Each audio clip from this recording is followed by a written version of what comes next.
this morning once again. I just want to extend my gratitude towards you because I know that you could have slept in this morning. You could have gone out. I saw some people riding their motorcycles this morning. I saw some people biking this morning, some people jogging this morning. They have lots of things to do on Sunday except go and worship in spirit and in truth. But I just want to say I appreciate you coming out this morning, even in the midst of this crisis that we're dealing with in the world. You still chose to come and worship God in spirit and in truth. You know, that says something about you.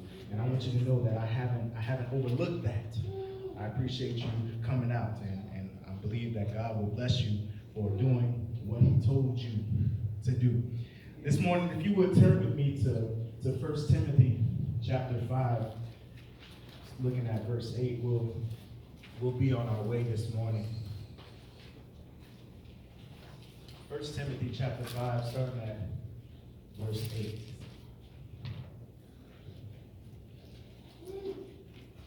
Now, the context of the scripture is where Paul is giving a list of things after he's given the instructions on how to deal with widows. He said, also charge the people with this, and that means also command the people to do this. So this is a direct commandment. And this is where we get the role of the man in the household from. It says, but if any provide not for his own. Now, in other translations, when it says provide for his own, it means provide for his relatives. If any man provides not for his relatives, his family, if there's a person that doesn't like to provide for those people that are his own blood, his kinship, his family, you know, you're supposed to have a special bond to the people that are your blood, right? The people that are your family, you should care about them. It says, if you provide not for your own, meaning your relatives, and then it says, and especially for those of his own house, your immediate family, your spouse, your children. It says, he hath denied the faith. He hath denied the faith. If you don't provide for your own family, if you don't make these sacrifices to make sure that they have the things that they need, it says you have denied the faith. Now that's some strong language, church. You've denied the faith. I don't think we understand how strong the language that is. You have come to worship in spirit and in truth Sunday after Sunday, Lord's Day after Lord's Day after Lord's Day. You've given like you're supposed to. You sang songs. You have even went to other people's house and visited the sick, and you've done all these wonderful things. But it says here that if you don't provide for your own house, you have denied all of that. You have denied the faith. And you know what else? It gets even deeper into it. It says you're worse than an infidel. What is an infidel? It's a person that doesn't believe in the first place. It's a non-believer. It says if you don't provide for your own house, you're worse than a non-believer. That's some strong language. You know why that is? Because the foundation of our faith, is based off of love. The greatest commandment is to love the Lord your God with all your heart and all your mind, with everything, to love him. And the second is like it, that you should love your neighbor as yourself. On these two commandments hang all the law and the prophets. What he's saying is these are the greatest commandments. If you can get these two things down, to love God with everything and to love your neighbor as yourself, you're pretty much good. You're pretty much good. So if you don't love your own family enough to provide for them, you have denied the faith, because the faith is based off of loving, it's based off of treating other people how you want to be treated. If you can't treat other people how you want to be treated, you have denied the faith altogether. You might as well not have even made the confession. He said you're worse than an infidel. And the reason why this is important for the lesson that I'm bringing up today is because it is necessary for us to try to provide for others. It is absolutely necessary for us when we have, therefore, opportunity to do good unto all men. Listen to the words of Christ in Matthew chapter 25. If you would go there as well. Matthew chapter 25, starting at verse 31. Did you know that you were commanded to provide? Did you know that you were commanded to try to do good unto your brothers and sisters? Do you know that's part of being a Christian is trying to do good for others? I understand that it gets hard sometimes, and we're going to talk about that this morning. I know it gets hard to do for people that don't do for you. I get it. I get it, but listen to what Christ said in Matthew 25 and verse 31. It says, when the Son of Man shall come in his glory. Oh, happy day. Oh, happy day. When the Son of Man shall come in his glory, and all the holy angels with him, then shall he sit upon the throne of his glory, and before him shall be gathered all nations. Now, I got to put a pin here real quick. I know we don't have that much time this morning. I'm trying to get you out here quickly. But he said, before him shall be gathered all nations. Now there's some people alive today that might have a problem with that statement right there. There's some people alive today that don't like certain nations. You get my drift, church? Certain people that don't like certain nationalities. Certain people that don't like certain ethnicities. Some people that treat you wrong just because of your color. But the Bible says that all nations will be gathered before Christ. Now, if you don't like a certain nation, if you have an issue with a certain nation, then when all the nations are gathered, you're going to have a problem yourself. Because it says, he shall separate them one from another, as shepherd divided his sheep from the goats, and he shall set the sheep on his right hand. He's going to set the people that followed his way on his right hand. And he's going to set the goats on the left. I guarantee you, if you don't like somebody just because of the color of their skin, you're going to be a goat. Right on the left side. You see, Christ didn't just die for one group of people. He died for all people. Salvation is available to all. All you have to do is follow what he said. Oh, all of these crazy things going. There is but one blood. There is but one blood. There is but one race, the human race. One. Christ wanted us to be one. He don't care nothing about black, white, brown, purple, blue. No. He wanted us to be one. How many times did he say it in John 17? When he was praying for us, how many times did he say, let them be one? Please, Father, let them be one. But look at what we're doing today. Don't be a goat. Be on the right hand of God. But listen to what he said. He said, come. So then shall the king say unto them on his right hand, come ye blessed of my Father, inherit the kingdom prepared for you from the foundation of the world. For I was hungered, and you gave me meat. Listen to this. Jesus said, I was hungry, and you gave me meat. He said, I was thirsty, and you gave me drink. He said, I was a stranger, and you took me in. He said, I was naked, and you clothed me. I was sick, and you came to see me. I was visited, and you came. I was in prison, and you came and visited me. Well, I want to see him and look upon his face, but I don't think I ever visited Christ in prison.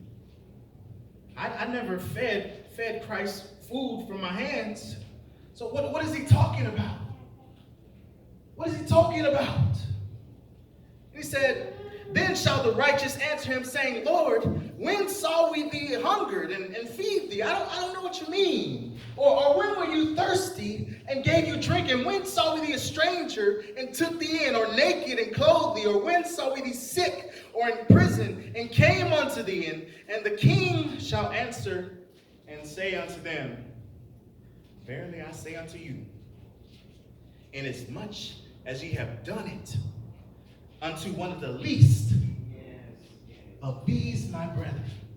If you've done it to the least of these my brethren, you've done it unto me. See, we got to get out of that mindset of when we're helping somebody, evaluating them.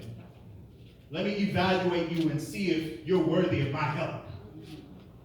Let me see. I got some check boxes for you to fill in order for you to deserve the help that I give you.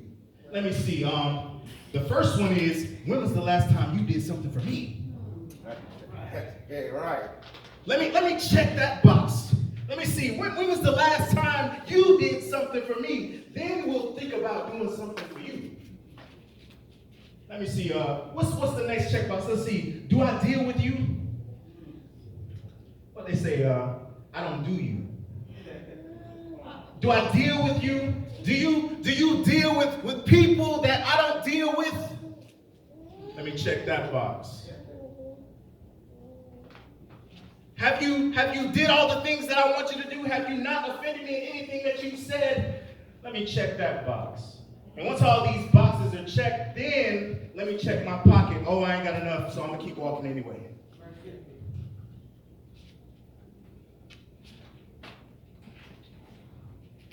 We have to get out of that mindset. Christ said, when you do it for them, you're doing it for me. So when you do something for your brothers and sisters in Christ, you're doing it for Christ himself. That's what he said. So it's not, we don't have to check the boxes. We have to think that this gift is like I'm giving it to Christ himself. That's the mindset that we should have. So this is a command that was given to us. Because let's look on the flip side. Let's look on the flip side. He said, Verily I say unto you, inasmuch as you have done it unto one of these least of my brethren, you have done it unto me. And it says, then shall he say also unto them on the left hand. He about to talk to the goats now. Depart from me, ye cursed, into everlasting fire, prepared for the devil and his angels. Why, Christ? Why do I have to go into everlasting fire? He said, for I was hungry, and you gave me no meat. I was thirsty, and you gave me no drink. I was a stranger, and you took me not in. I was naked, and you clothed me not. I was sick and in prison, and you didn't care. Then shall they say unto him, Lord, when did we see you? When did we see you hungry? When did we see you thirsty? When did we see you having all these things? And he said, when as much as you did it not, as much as you did it not to one of these, the least of these, you did it not to me. When you see a brother or sister in Christ in help, I'm telling you, you should go running. That's somebody who you want to be in, that you're supposed to be in heaven with. It says there's a friend that sticketh closer than a brother. It's supposed to be the people that love God. We're supposed to have a kinship that is above any kinship besides marriage. He said, when you didn't do it to the least of these, you did it not to me. See, the point of all of this is to let you know that it's necessary for us to help other people out when we have the opportunity. But the lesson this morning is not about you helping. It's about the person that you helped turning against you. Sometimes it happens. It's commanded for a man to provide for his household, right? It is the obligation that a parent provides for their children. We should help those people that are in need. But church, it gets hard when the people you help turn against you. The lesson title this morning is Don't Bite the Hand That Feeds You. Don't bite the hand that feeds you. In 2 Timothy chapter 3 and verse 1, it says, "This know also, that in the last days perilous times shall come, for men shall be lovers of their own selves." Men shall be lovers of their own selves. Anybody like selfish people in here? Is that a trait that you see? Ooh, that person is so selfish. Let me put a ring on that. They shall be lovers of their own selves. They're selfish. They don't care about anybody but them. You can help them out as much as you want. But as soon as you do anything that offends them, they turn against you. Don't bite the hand that feeds you. It says, "For they shall be lovers of their own selves, covetous." Covetous, they want what everybody else has. They're looking over here, man, I'm doing this and they're living this way. Why they got everything and I don't? They want what everybody else has. They see that car in the neighbor's driveway, and now they go out and get one even though they can't afford it. Who are you competing with? They don't care nothing about you. They say, "Oh, nice car," and keep on going about their day. Here, you in debt now because you want to keep up with them.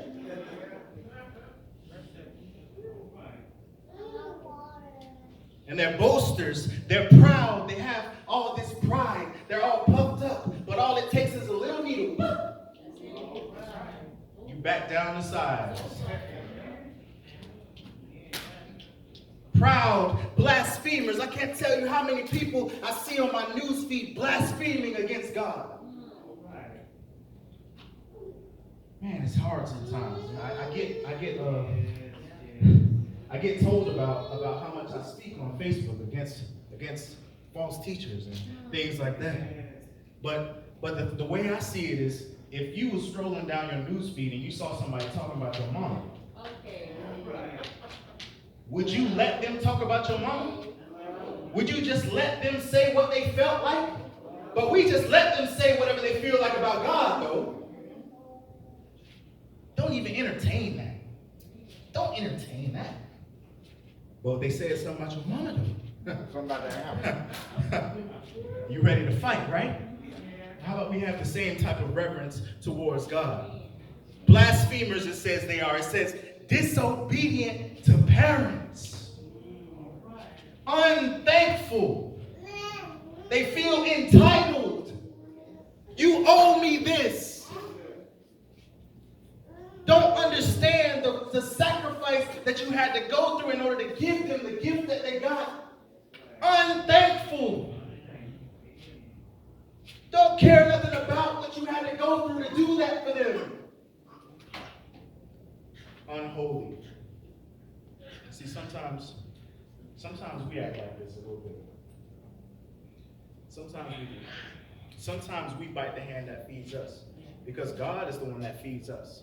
And as soon as we turn to sin, because we slip sometimes, church, we do. As soon as we turn to sin, we start biting the hand that feeds us. You know, sometimes when we face tribulation, sometimes when you're going through all of these hard times, sometimes you get so upset, you forget about everything else. You black out. You act out of anger. But church, you should never make a decision out of anger. You should never, ever make a decision out of anger. Wait till you cool down and then make a decision.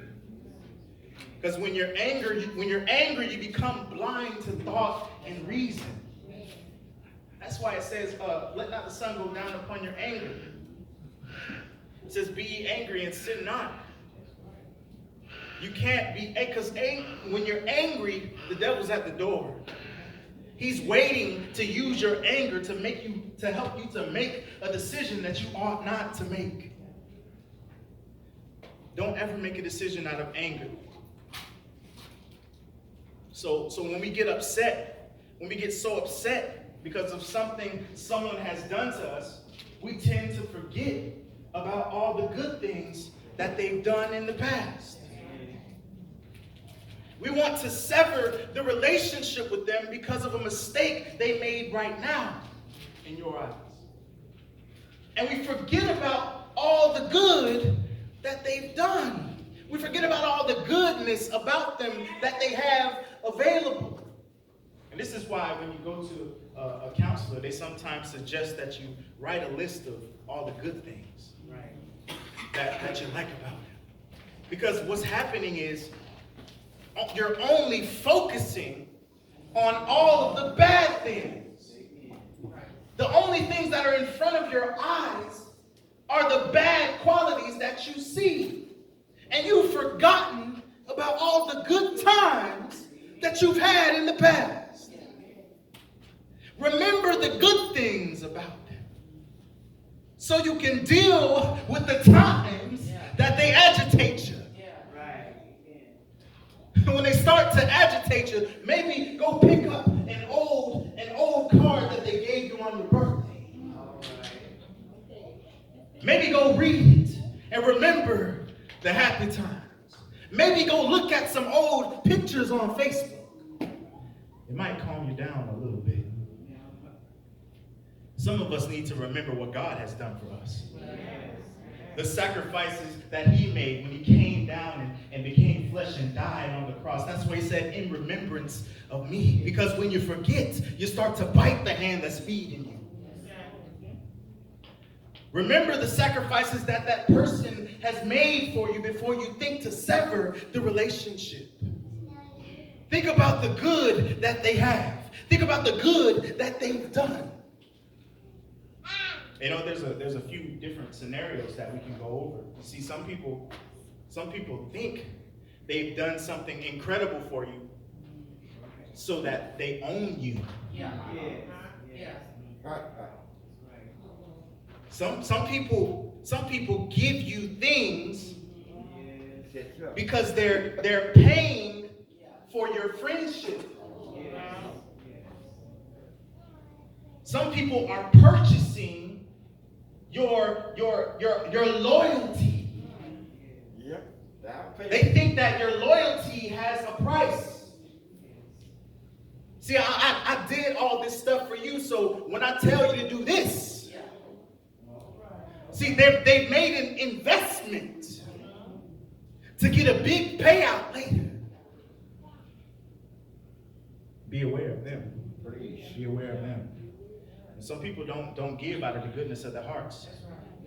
They're just paying for your loyalty. They're paying for your friendship. They want you to do something for them later. And you know what? Some people get favors from people and don't realize the magnitude of the favor that was done for them. See, you can ask somebody for $5 and they give you the $5 and you pay for what you needed to. What you don't realize is that now they're $5 short on their rent. Right. Now they got to go somewhere else to get the $5 that they lent you. And here you are thinking, no, that was nothing. Yeah. Maybe that $5 was the last $5 that they had. Maybe that was the money that they were going to use to eat that day. And maybe they didn't even realize it. Maybe they gave it to you and then they went to swipe at the restaurant and then it declined. Sometimes you have to realize the sacrifice that people are making for you. Think about the woman that gave a penny at the offering. We had all the high priests and Sadducees. They were giving all of these high amounts and putting it in the basket, and then the woman came and put a little penny in. And Christ said she gave more than all of them. She gave more than all of them because that was all that she had. Sometimes when people give you something, that's all that they have. Should be appreciative. Should be appreciative. Consider this story.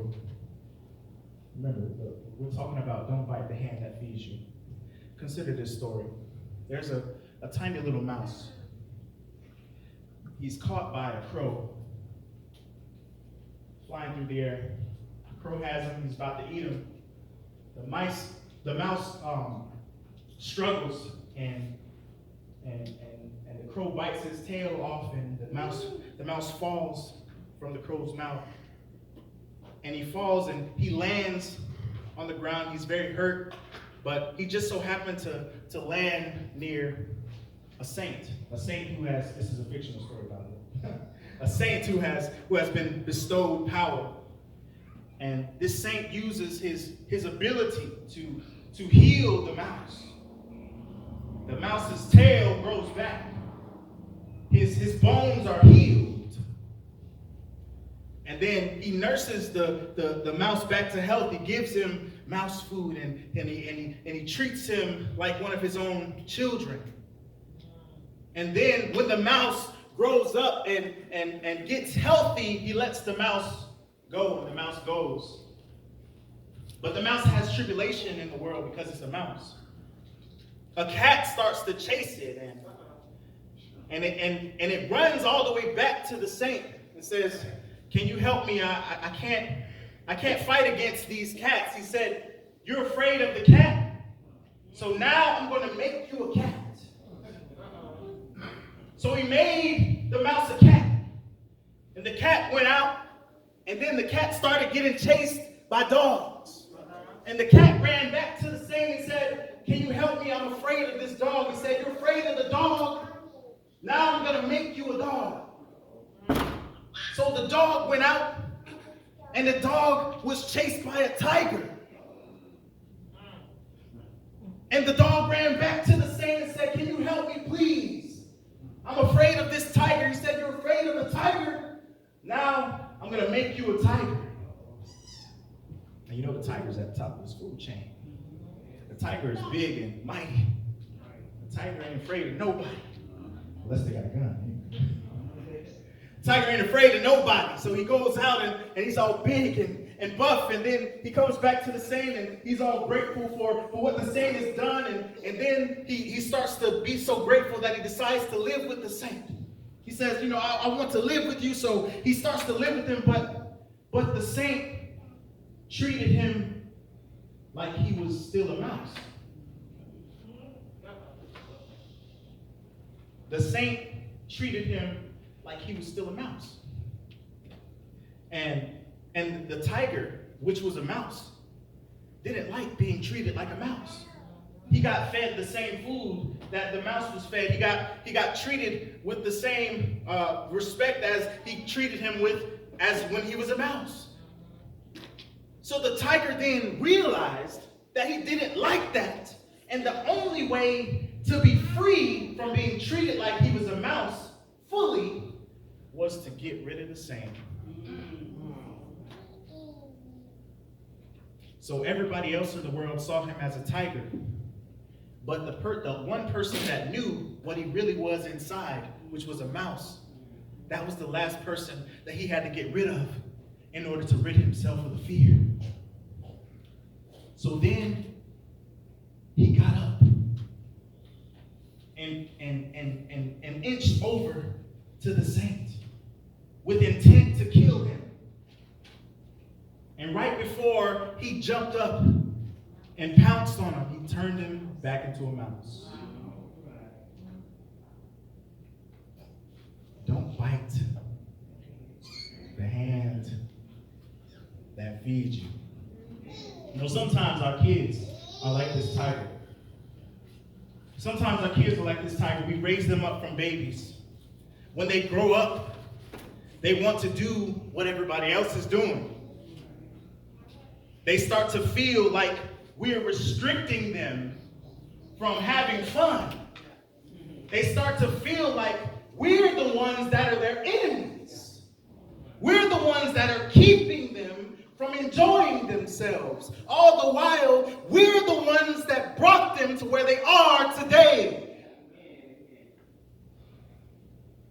When they grow up, they want to do what everybody else is doing. You become their enemy. When you tell them that they're wrong, then they start to hate you. When you correct them when they're wrong, then they start to hate you. They start to resent you. Then they start to bite the hand that feeds them. They try to rid themselves of you because you are the authority that's holding them back from the sin that they want to commit. You're the authority that's protecting them from destroying their soul. You have become their enemy. They want to free themselves from being treated like a child when they are a child.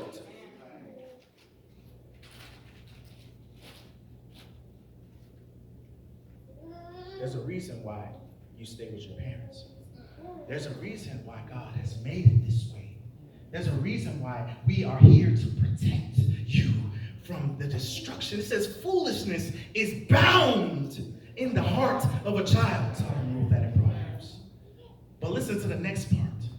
The rod of correction will drive it far from them. You need some discipline in your life. Because if we don't discipline you, you turn into a monster.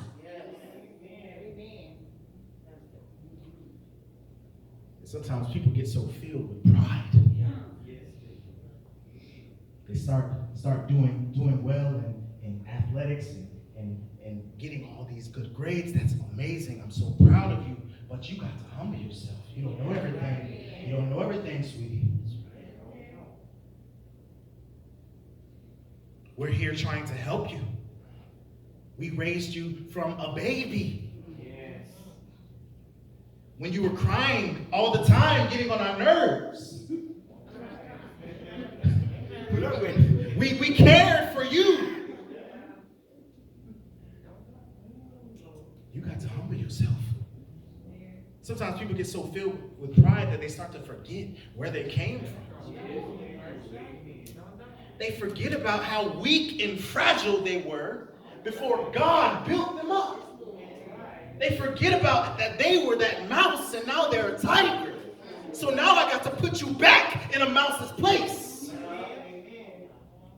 Come on now. God is the one that built us up. You know what? That's some of us too. Some of us were in the streets looking for our next hustle, trying to dodge the feds. And now you got more money than you did in the streets doing it the right way. Come on, somebody. Don't forget where you came from. Some of us were in debt with bad credit, trying to make it by, and now we have a new car and a new house to drive it up to. Don't forget where you came from. Some of us were in an abusive relationship. Some of us were with a person that didn't care nothing about you. They only wanted to please their own lust. But now you're married to someone who loves you with real love. Don't forget where you came from. Some of us were alcoholics and drug addicts. Don't forget where you came from. Some of us were sleepwalkers. I don't know what that is. Some of us were sleepwalkers. You sleep with someone, then you walk over to the next house. I know it's coming that way.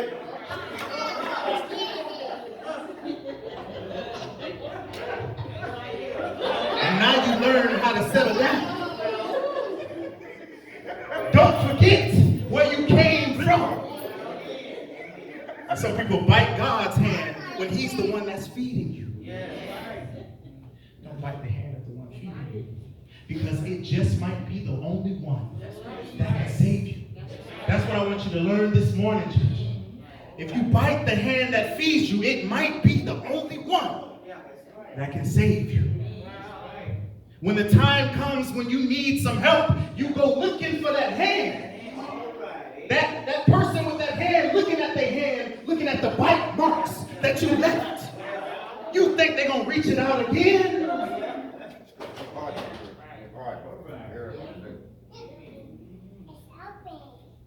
Some people forget where they came from, but some people don't. Some people forgot where they at right now.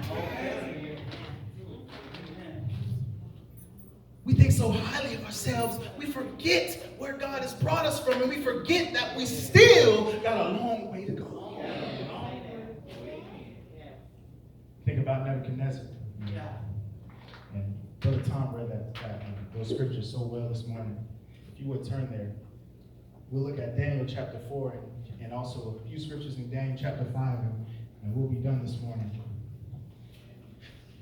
I want to quickly get through this. In Daniel chapter 4, starting in verse 30, it says, "The king spake and said, Is not this great Babylon that I have built for the house of the kingdom by the might of my power?"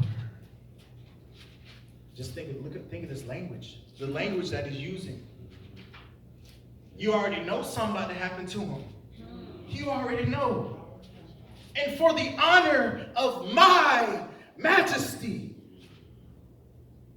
It says, while the word was in the king's mouth. Think about that. I did this. I'm the one that built this up. Who are y'all? I'm Nebuchadnezzar. While the words were in his mouth. What happened? Yeah. There fell a voice from heaven saying, "O King Nebuchadnezzar, to thee it is spoken, the kingdom is departed from thee." That's it. Lost his kingdom immediately. Not only that, Gone. wait, there's more. Yeah. "And they shall drive thee from men, and thy dwelling shall be with the beasts of the field. And they shall make thee to eat grass." That's nasty. That's down there. I tried it one time when I was a kid. I said, cows eat grass. Maybe it's good or something. Ate something. No. "Made to eat grass as oxen, and 7 times shall pass over thee until thou know that the Most High ruleth in the kingdom of men." He took away his common sense. So he took his kingdom away. He made him to eat grass like the beasts of the field, and he took away his common sense, his mindset of being a man. He didn't realize anything that was going on.